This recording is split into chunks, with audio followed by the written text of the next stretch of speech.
ஞாயிற்றுக்கிழமைகளில் இந்த பரிகாரத்தை செய்து பாருங்கள். ஏவல், செய்வினை, கந்திஷ்டி போன்ற துஷ்ட சக்திகள் விலகி ஓடும். தெய்வீக சக்திகள் அதிகரிக்கும்.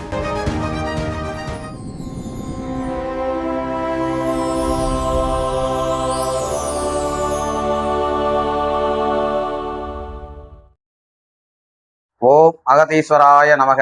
நம் குருவே நமக்கு என்றும் துணை. அனைவருக்கும் அகோரகாளி உபாசகர் நடராஜனின் அன்பான வணக்கங்கள். இந்த வீடியோவில் நம்ம எதை பற்றி பார்க்க போகிறோம் அப்படின்னு பார்த்தீங்கன்னா, செய்வன பாதிப்பு நீங்க ஏவல், பில்லி, சோனியம் இதனால் ரொம்ப பேர் கஷ்டப்பட்டுக்கிட்டு இருப்பாங்க. அதை அதில் இருந்து நம்ம விடுபடுறதுக்கு எந்த மாதிரியான பரிகாரங்கள்லாம் நம்ம செஞ்சால் இந்த பிரச்சனையெல்லாம் நீங்கும் அப்படிங்கிறத பற்றி தான் இந்த வீடியோவில் நம்ம இப்போ பார்க்க போகிறோம். இந்த வீடியோவை கடைசி வரைக்கும் பாருங்கள். ஏன் அப்படின்னு கேட்டிங்கன்னா, ரொம்ப பேர் ஏவல், செய்வினை பிரச்சனைகளை பாதிக்கப்பட்டிருக்காங்க. அதுலேருந்து விடுபட வழி தெரியாமல் இருந்துகிட்டு இருக்கிறாங்க.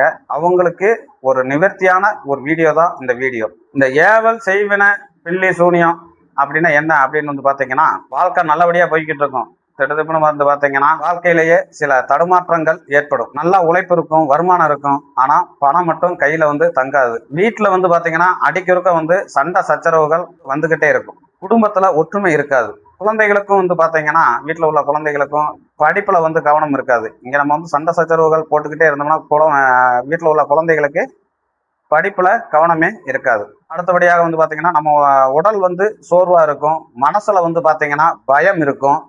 எதையும் துணிச்சலாக செய்ய முடியாது. நிம்மதியான தூக்கம் இருக்காது. நம்ம நிம்மதியான தூக்கம் இல்லை, ரொம்ப கஷ்டமாக இருக்குது, மன அழுத்தமாக இருக்குது அப்படின்னு நினச்சி பல டாக்டர்களை எல்லாம் போய் சந்தித்தாலும் கூட, உனக்கு என்னப்பா உடம்பு நல்லா தான் இருக்குது அப்படிம்பாங்க. ஆனால் நம்மளுடைய மனசில் உள்ள வேதனைகளும் குழப்பங்களும் மற்றவங்களுக்கு அது சொன்னாலும் அது புரியாத அளவில் தான் இருக்கும். நம்மளுடைய மனசில் உள்ள வேதனைகள் நமக்கு மட்டும்தான் தெரியும். இப்படிப்பட்ட சூழ்நிலையெல்லாம் நமக்கு மட்டும் நடக்குது. இது செய்வினையா, இல்லை கந்திஷ்டியா, இல்லை ஏவலா, இல்லைன்னா கிரக கோளாறா என்னன்னு நமக்கு தெரியாமல் இருக்குமே. ஒவ்வொரு பக்கமும் போய் நம்ம பார்த்துக்கிட்டே இருக்கோம். ஒன்றுமே சரியாக மாட்டேங்குது அப்படின்னு நம்ம நினைச்சவங்களுக்கு இந்த பரிகார முறை பார்த்தீங்கன்னா அருமையான பரிகார முறை. இந்த பரிகாரத்தை மட்டும் நம்பிக்கையோட செஞ்சால் மட்டும் போதும். வெற்றி நமக்கு நிச்சயமாக கிடைக்கும். இந்த பரிகாரமானது ஞாயிற்றுக்கிழமையில் மட்டும்தான் செய்யணும். ஏன் ஞாயிற்றுக்கிழமையில மட்டும் செய்யணும் அப்படின்னு பார்த்தீங்கன்னா, ஞாயிற்றுக்கிழமைங்கிறது பார்த்தீங்கன்னா சூரியனோட ஆதிக்கம் நிறைந்த நாள். இந்த சூரியனோட ஆதிக்கம் நிறைந்த நாளில் இந்த செயல்களை செய்யும் போது பார்த்தீங்கன்னா, நம்ம கிட்ட இருக்கிற நெகட்டிவ் ஆற்றல் அனைத்துமே காணாமல் போகிவிடும். அதனால தான் நம்ம ஞாயிற்றுக்கிழமை இந்த பரிகாரத்தை செய்ய சொல்கிறோம். இப்போ இந்த பரிகாரம் எப்படி செய்யணும் அப்படிங்கிறத பற்றி இப்போ பார்க்கலாம். இந்த பரிகாரத்துக்கு தேவையானது அப்படின்னு பார்த்தீங்கன்னா, பஞ்சகவ்யம் தீர்த்தம் தான். இந்த பஞ்சகவ்ய தீர்த்தம் எங்கே கிடைக்குன்னு பார்த்தீங்கன்னா, நாட்டு மருந்து கடையிலேயே நீங்கள் போய் கேட்டிங்கன்னா கண்டிப்பாக பஞ்சகவ்ய தீர்த்தமானது கொடுப்பாங்க. இப்போ அந்த பஞ்சகவ்ய தீர்த்தத்தை வாங்கிட்டு காலையில், ஞாயிற்றுக்கிழமை காலையில் குளிக்கிறதுக்கு முன்னாடி அந்த பஞ்சகவ்ய தீர்த்தத்தை கொஞ்சம் எடுத்து நம்மளுடைய உச்சந்தலையில் கொஞ்சம் வைக்கணும். அதுக்கப்புறம் பார்த்தீங்கன்னா நம்மளுடைய தொப்புளை சுற்றியும் கொஞ்சம் அந்த பஞ்சகவ்ய தீர்த்தத்தை வைக்கணும். அதுக்கப்புறம் பார்த்தீங்கன்னா இந்த 2 உள்ளங்கால்லையும் இந்த பஞ்சகவ்ய தீர்த்தத்தை கொஞ்சம் பூசணும். பூசிட்டு உடனே குளிச்சிடக்கூடாது.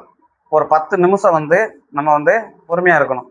10 நிமிஷம் கழித்து தான் நம்ம குளிக்கணும். அப்போ அந்த 10 நிமிஷத்துக்கு என்ன பண்ணலாம் அப்படின்னு பார்த்தீங்கன்னா, உங்களுக்கு மனதுக்கு எந்த தெய்வம் பிடிச்சிருக்குதோ அந்த தெய்வத்தோட மந்திரங்களை நீங்கள் சொல்லிக்கிட்டு இருக்கலாம். சொல்லி முடித்தோடனே நம்ம போய் ஒரு 10 நிமிஷம் கழித்து போய் குளிக்கிறோம்.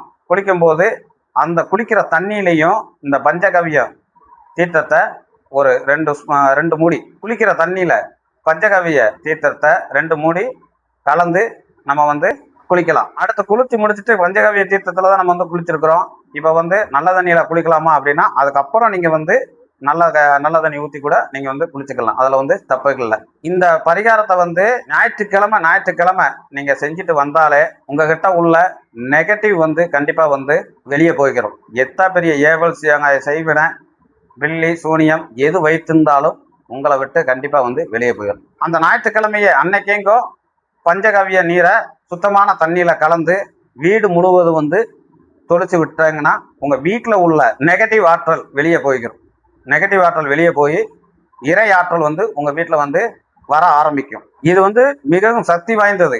இந்த பஞ்சகவ்யம் அப்படின்னாலே இறை ஆற்றலை ஈர்க்கக்கூடிய ஒரு தீர்த்தம் தான் இந்த பஞ்சகவ்ய தீர்த்தங்கிறது. இந்த பஞ்சகவ்ய தீர்த்தம் இருக்கும் இடத்துல வந்து தெய்வ அம்சம் வந்து கண்டிப்பாக வந்து இருக்கும். இதன் மூலமாக நமக்கு தேவையான இறையாற்றலை வந்து நம்மளால வந்து பெற முடியும். இதை வந்து நம்ம வந்து ஒரு நாள் மட்டும் செஞ்சா போதுமா, ஞாயிற்றுக்கிழமை ஒரு நாள் மட்டும் செஞ்சா போதுமா அப்படிங்கிறது கிடையாது.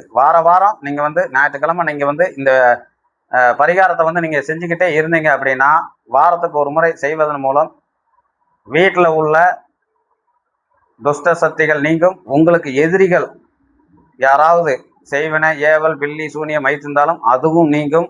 உங்க வீட்டில் வந்து வறுமை நீங்கும், பணம் சேர ஆரம்பிக்கும், வீட்டில் உள்ள குழப்பங்கள் தீரும், சண்டை சச்சரவுகள் தீரும், தெய்வ நடமாட்டங்கள் அதிகமாக இருக்கும். இந்த பரிகாரத்தை பயன்படுத்தி வாழ்க்கையில் வளம் பெறுங்கள். என்றும் அகத்தியர் அருள் அனைவருக்கும் கிடைக்கட்டும். வாழ்க வளமுடன்.